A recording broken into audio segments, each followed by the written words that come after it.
Eh bien bonjour et bienvenue sur l'espace dédié au site mécaniqueuniverselle.net, le site qui s'évertue à démontrer que l'humanité dans son ensemble, l'ensemble humain, évolue progressivement et sans le savoir vers son ultime perfection. Nous construisons, en l'ignorant, le plus haut degré de l'évolution possible humaine.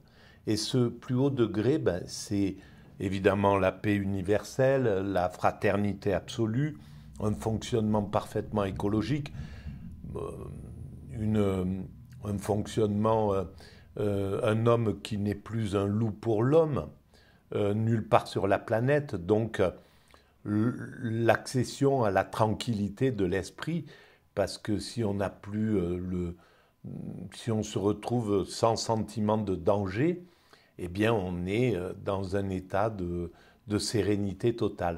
Donc c'est l'accession à la sérénité absolue. La sérénité absolue, eh bien c'est ce que nous appelons l'extase, ce que les grandes spiritualités appellent l'extase, l'éveil, le samadhi, le nirvana, peu importe comment on appelle la béatitude, comment on appelle cet état de sérénité.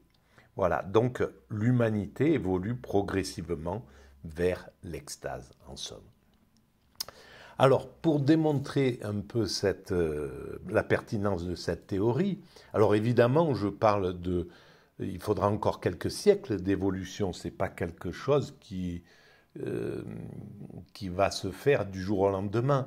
Évidemment, il faudra encore évoluer, il faudra encore maîtriser, développer des lois qui interdisent encore les moyens d'abuser autrui. Il y en a plein. Par exemple, voilà, aujourd'hui, rien n'interdit un chef d'État d'envoyer des êtres humains se faire tuer sur un, dans, dans, un, dans un endroit de guerre. Euh, eh bien ça, il faudra dépasser ça, il faudra dépasser cette tendance qu'ont les dominants à se faire la guerre à travers de la chair humaine euh, interposée. Donc tout ça, c'est des choses qu'on devra régler. Et globalement, on a vraiment à régler la psychopathologie des dominants. C'est un des gros problèmes de l'évolution humaine aujourd'hui, hein, parce que c'est eux qui nous empêchent d'accéder à un système universel qui est déjà, dont on a déjà créé les fondements. L'ONU, l'UNESCO, l'OMS, l'OMC, l'Organisation mondiale du travail, du tourisme, voilà, on a créé toutes les structures pour fonctionner universellement. Et l'ONU, s'il était aujourd'hui dominant, si les États-Unis, la Chine, la Russie, l'Europe, l'OTAN lui faisaient allégeance, s'ils devaient se coucher devant l'ONU, ces puissances-là qui font la guerre, hein, qui sont les plus grands belliqueux de la planète actuellement, eh bien, s'ils étaient, s'ils respectaient la force de l'ONU, en fait, la voix de l'ONU, eh bien l'ONU dirait stop, pas de guerre à tel endroit, pas d'OTAN en Ukraine, pas de voilà, il n'y a aucune raison d'attirer l'Ukraine d'un côté ou de l'autre de la barrière, ni du côté russe, ni du côté européen, otanien. Et donc, on fait la paix, c'est fini, c'est terminé, et l'Ukraine reste l'Ukraine, et la Russie n'a plus aucune crainte. Et si l'OTAN a des velléités, ben nous, l'ONU, on bat et on castagne l'OTAN. Voilà, c'est aussi simple que ça. Les États-Unis, ben, vous n'avez pas à vous investir en Irak, vous n'avez pas à avoir des, des trucs militaires à tel endroit. Ça appartient à l'ONU dorénavant. Ça appartient à l'ensemble de la communauté humaine. ce qui se trouve à tel endroit, toutes les bases militaires, qu'elles soient américaines, européennes, russes, chinoises, etc., toutes ces bases appartiennent dorénavant à l'ONU. Et, et donc, voilà, et en fait, les dominants actuels qui sont obligés d'être injustes, le fait que ce soit les États-Unis qui soient les gendarmes du monde, ben c'est obligé qu'ils privilégient ses petits copains par rapport à ceux qu'il aime moins. Voilà, ben, il va se ranger plutôt du côté d'Israël que des Palestiniens. Donc, en intervenant, il devient injuste. L'ONU serait juste parce qu'il aimerait autant son fils israélien que son fils palestinien. C'est le père de toutes les nations, l'ONU. Donc, il ne peut pas. Un ONU juste ne pourrait pas privilégier un de ses enfants. Et donc, il dirait stop, vous arrêtez de vous battre tous les deux. Voilà, chacun a son truc. Et moi, ce que je voudrais, c'est que vous viviez dans la même famille. C'est pas la peine de faire deux frontières. Vous vivez avec en bonne intelligence sans qu'un abuse l'autre. Et dès qu'il y en a un qui abuse l'autre, qui amène l'autre à un peu d'un esprit colonial à l'utiliser, à le prendre pour un idiot, ben, l'ONU vient et intervient. Voilà. Et ça, sur toute la planète. Ça, c'est ce qui attend l'humanité, évidemment. Il faudra encore peut-être un siècle ou 2 siècles d'évolution. Peut-être avant, hein. Mais en tout cas, et peut-être que là, ce qui est en train de se jouer, quoi qu'il arrive, ce qui est en train de se jouer sur l'endroit de l'Ukraine, c'est, et puis ailleurs, hein, c'est la remise en question de la gouvernance par un État particulier. C'est l'accession obligatoire vers le partage des pouvoirs, et donc vers l'ONU finalement. Et ça, c'est clair que,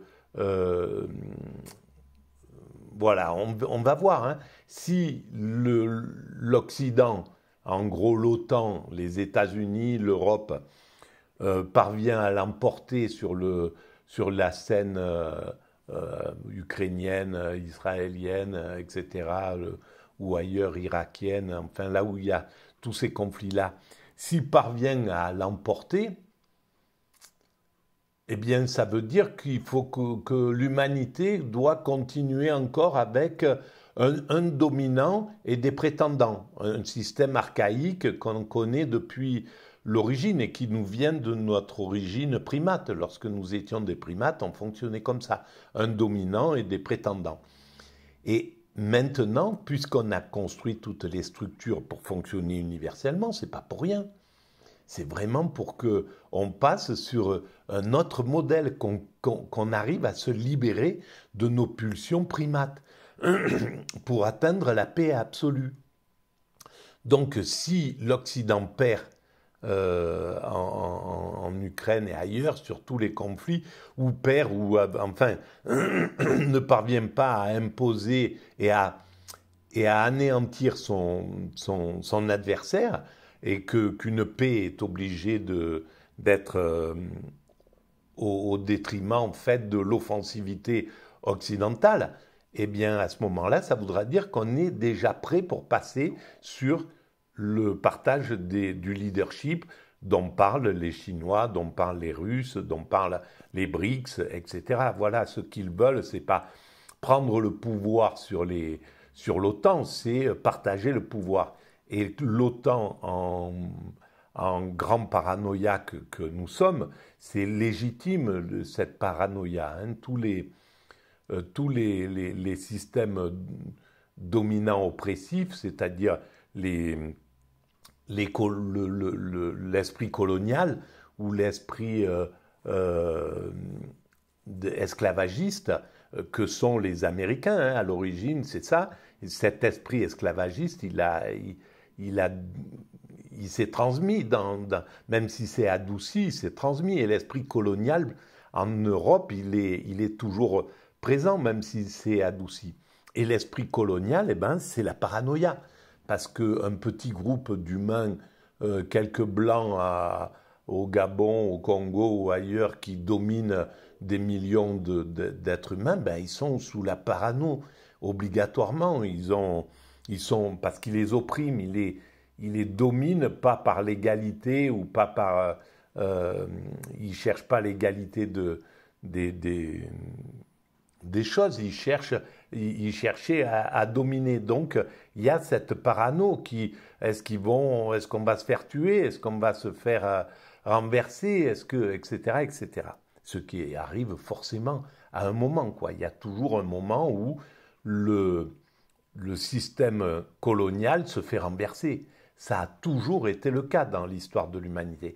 Et c'est pour ça que si Israël était intelligent, il abandonnerait le système colonial. C'est tout. Il ferait un partage.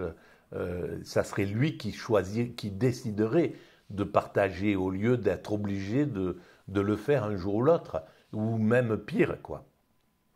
Donc c'est vraiment une question. Et l'état d'esprit colonial, il est plus bête en fait que le colonisé, parce que le colonisé, lui, il est du côté du bien, il est du côté du juste, il se bat pour se libérer, etc. Donc il a un état d'esprit qui est beaucoup plus clair, beaucoup plus éveillé. C'est pour ça que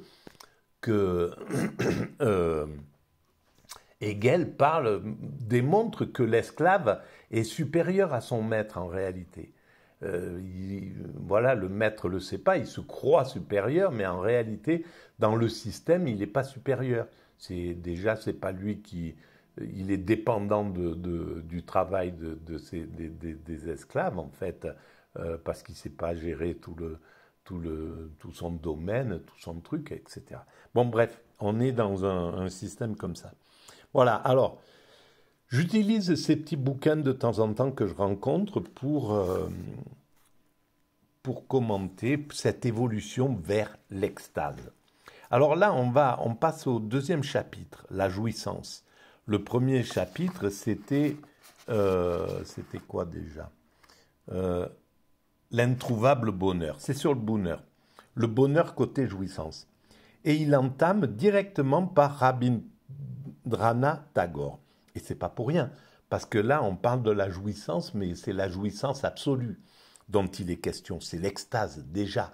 C'est autre chose que la jouissance dont parle le libéralisme et les petits bonheurs ordinaires.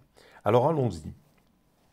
Rabindranath Tagore, 1861-1941, l'offrande lyrique, poème, prix Nobel de littérature en 1913, Tagore, écrivain prolifique, mystique, mit une bonne partie de sa fortune et de son talent au service d'idéaux de tolérance et de développement culturel.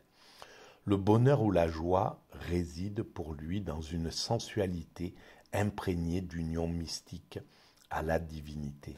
C'est ce dont je parlais dans les vidéos précédentes. Et sur la mécanique universelle, le bonheur, c'est une sensation. C'est une sensualité. C'est quelque chose qui est lié au sens. Donc, et l'extase, c'est le plus haut degré de la sensation de bonheur. C'est une jouissance absolue. C'est comme si on était dans un orgasme permanent. Pour avoir vécu cette expérience de façon accidentelle, j'ai bien ressenti ce qui se passait. Et c'est ça, c'est une sorte de jouissance, voilà, comme un orgasme qui ne s'arrêterait pas en fait. Le corps est dans cet état d'absolu, il baigne dans une sorte de jouissance totale, quoi. Voilà, pour la plupart des êtres humains, on su ce que c'est que l'orgasme. Donc, quand on a cet instant de l'orgasme, c'est quelque chose qui perdure tout le temps dans l'état d'extase. Et donc, on voit que Rabindranath Tagore a expérimenté l'extase, bien sûr, puisqu'il en parle comme ça. Délivrance n'est pas pour moi dans le renoncement. Et dans cet état d'extase, on est délivré de la matière, du temps, des angoisses, des peurs, des soucis, de tout quoi. Donc c'est bien, c'est pas pour rien que les hindous appellent ça la délivrance. L'extase, l'éveil, tous ces termes, ils ont un sens. C'est pas des termes qui sont pris comme ça pour rien. Ils disent vraiment ce qui se passe dans cet état psychique. Emplissant à l'excès ce calice d'argile, toi, donc c'est le divin, il parle du divin, qui emplit à l'excès ce calice d'argile qui est moi, qui est mon corps, toi, toujours, tu verses pour moi le flot frais de ton vin aux multiples couleurs et parfums.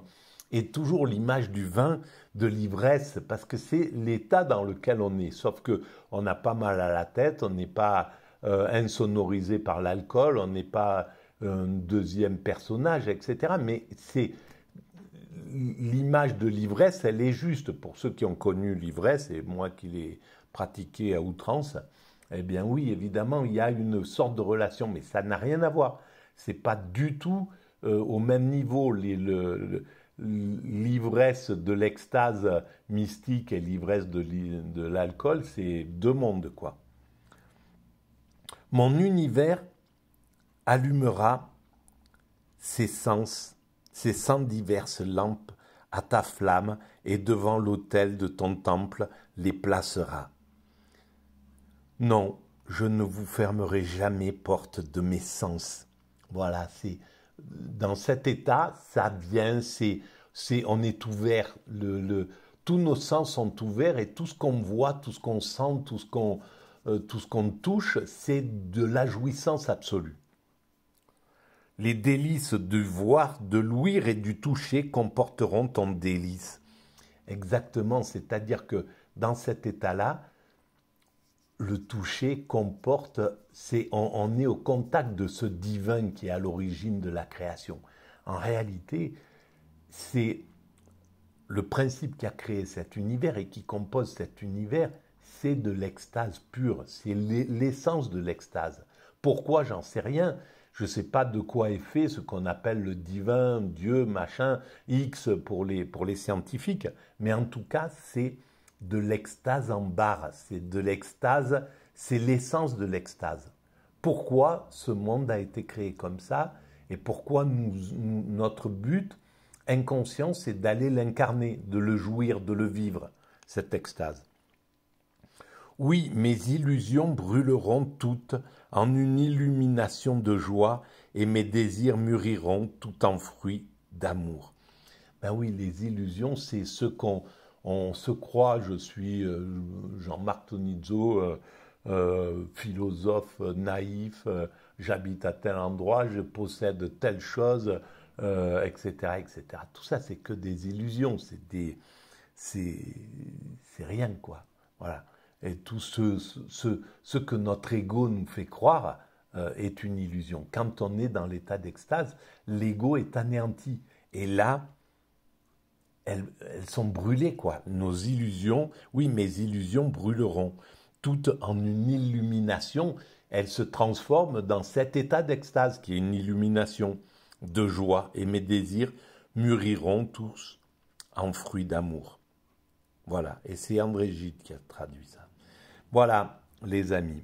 Bon, si vous pensez que ce travail mystico naïf et autistique a un peu d'intérêt pédagogique pour l'humanité, vous pouvez mettre des pouces, vous pouvez vous abonner, vous pouvez envoyer le lien à vos amis, vous pouvez laisser des messages, des commentaires, ça fait avancer la visibilité, et vous pouvez aller visiter le site mécaniqueuniverselle.net où j'écris tout cela. Voilà, je vous remercie de votre présence.